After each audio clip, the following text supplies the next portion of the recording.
শেখ হাসিনা এখন কোথায় আছেন? কেমন আছেন? তিনি ভালো আছেন। তিনি এখন দিল্লিতে আছেন।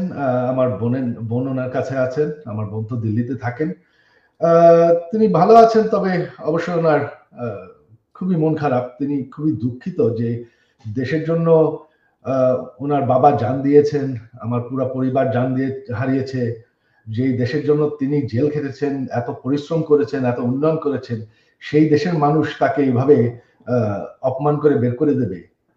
তার উপর আক্রমণ করতে যাবে। এটা আমরা কেউ কল্পনা করতে পারিনি। তো এই জায়গাতে আরেকটা বিষয় ছিল যে তিনি মানে ভারত থেকে কোথায় যেতে চাচ্ছেন? কারণ এরকম নানা রকম তথ্য শোনা যাচ্ছে যে তিনি অন্য কোথাও চলে যেতে পারেন ভারত থেকে, এরকম মানে নানা রকমের খবর আসলে পাওয়া যাচ্ছে।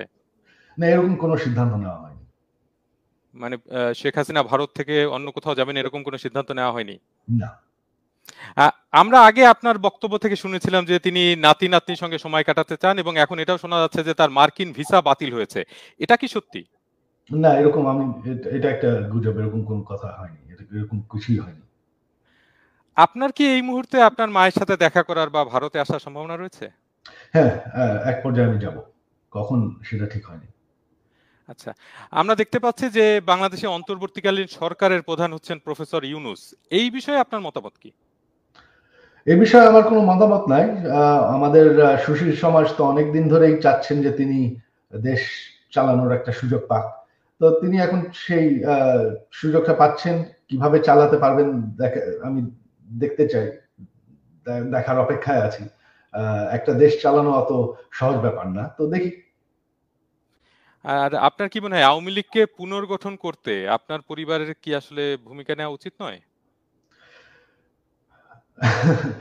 উচিতের এখানে তো উচিতের বিষয় না। এখানে বিষয়টা হচ্ছে যে আমাদের কি তারা আ আ আ নির্বাচন করতে দেবে? প্রশ্ন হলো সেখানে।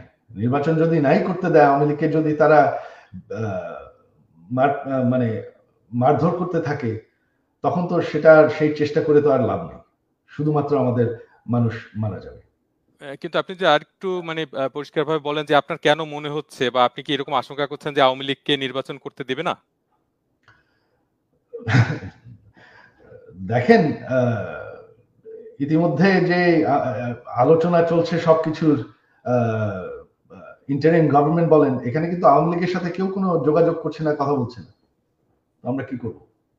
না এটা আমাদেরও একটা প্রশ্ন ছিল যে অন্তর্বর্তীকালীন সরকার কি ধরনের হবে এবং তাদের অগ্রাধিকার কি হবে তা নিয়ে তো অনেক রাজনৈতিক দলের মতামত নিচ্ছেন মহামান্য রাষ্ট্রপতি, সেনাপ্রধানও তার সঙ্গে থাকছেন। তো এই যে উদ্যোগ, এই উদ্যোগে আওয়ামী লীগকে কি আমন্ত্রণ জানানো উচিত? আপনার কি মনে হয়? আওয়ামী লীগ ছাড়া নির্বাচন করলে সেই নির্বাচন কি দেশের বাকি অর্ধেক মানুষ মানবে? সেই নির্বাচন তো বাকি অর্ধেক মানুষ যারা আওয়ামী লীগের সমর্থন, সেই নির্বাচন তো তারা কোনদিন মানবে না। বা তো আওয়ামী লীগকে কি আমন্ত্রণ জানানো হয়েছে? এরকম কোনো তথ্য কি আপনি আওয়ামী জানেন? লীগকে কোনো আমন্ত্রণ জানানো হয়নি।